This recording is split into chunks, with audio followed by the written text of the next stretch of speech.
સંસ્કારી નગરી વડોદરામાં વર્ષોથી ચાલતી આવતી પરંપરા મુજબ આ વર્ષે પણ આગામી 2 નવેમ્બરના રોજ ભગવાન વિઠ્ઠલનાથજીનો પરંપરાગત વરઘોડો નીકળશે, જેને લઈને નિજ મંદિર માંડવી ખાતે પૂર્વ તૈયારીઓ શરૂ કરી દેવામાં આવી ગઈ છે. ભગવાન વિઠ્ઠલનાથજીનો દેવઉઠી એકાદશીનો વરઘોડો 2 તારીખે શહેરના રાજમાર્ગ ઉપર ભક્તોને દર્શન આપવા નીકળશે.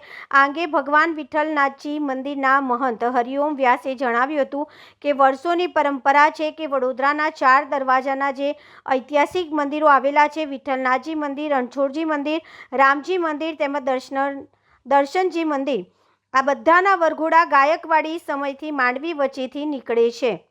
વરઘોડા કાઢવાની વ્યવસ્થા કહીએ તો કોરોના કાળમાં પણ મહાનગરપાલિકાએ કરી છે.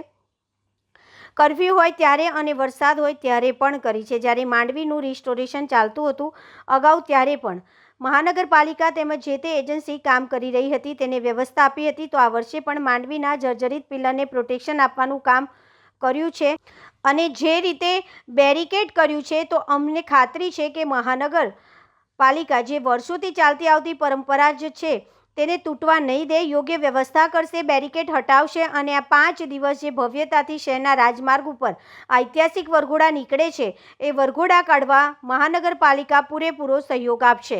ગઈકાલે રાત્રે વાત કરીએ તો આ વિસ્તારના અમારા કોર્પોરેટરો અને મુલાકાતે આવ્યા હતા. તેમણે કીધું છે કે અમે પાલિકાના કમિશનરને જાણ કરી છે કે આ વરઘોડા માટે વ્યવસ્થા આપે તો બહુ સારું કામ કર્યું છે.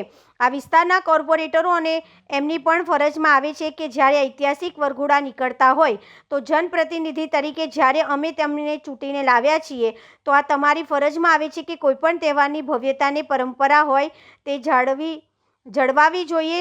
તો કમિશનરનું જે ધ્યાન દોર્યું છે, તો અવશ્ય કમિશનર તરફથી આના માટે કામગીરી કરવામાં આવશે અને બધા વરઘોડાની ભવ્યતાની પરંપરા સચવાય એની પૂરેપૂરી વ્યવસ્થા કરશે. કહીએ તો વિઠ્ઠલનાથજી ભગવાનનો દેવઉઠી એકાદશીનો વરઘોડો 2 તારીખે શહેરના રાજમાર્ગ ઉપર ભક્તોને દર્શન આપવા નીકળશે. વર્ષોની પરંપરા છે કે વડોદરાના 4 દરવાજાના જે ઐતિહાસિક મંદિરો આવેલા છે, વિઠ્ઠલનાથજી મંદિર, રણછોડજી મંદિર, રામજી મંદિર તેમજ દર્શનજી મંદિર, આ બધાના વરઘોડા ગાયકવાડી સમયથી માંડવી વચ્ચેથી નીકળે છે અને આ વરઘોડા કાઢવાની વ્યવસ્થા કહીએ તો કોરોના કાળમાં પણ મહાનગરપાલિકાએ કરી છે, કર્ફ્યુ હોય ત્યારે પણ કરી છે, વરસાદ હોય ત્યારે પણ કરી છે અને જ્યારે માંડવીનું રિસ્ટોરેશન ચાલતું હતું અગાઉ ત્યારે પણ મહાનગરપાલિકાએ તેમજ જે તે એજન્સી જે કામ કરી રહી હતી એને વ્યવસ્થા આપી હતી. તો આ વર્ષે પણ જે રીતે માંડવીના જર્જરિત પિલ્લરને પ્રોટેક્શન આપવાનું કામ કર્યું છે અને જે રીતે બેરિકેડિંગ કર્યું છે, તો અમને ખાતરી છે કે મહાનગરપાલિકા જે વર્ષોથી ચાલતી આવતી પરંપરા છે એને તૂટવા નહીં દે, યોગ્ય વ્યવસ્થા કરશે, બેરિકેડિંગ હટાવશે અને આ 5 દિવસ જે ભવ્યતાથી શહેરના રાજમાર્ગો પર આ ઐતિહાસિક વરઘોડા નીકળે છે, એ વરઘોડા કાઢવામાં મહાનગરપાલિકા પૂરેપૂરો સહયોગ આપશે.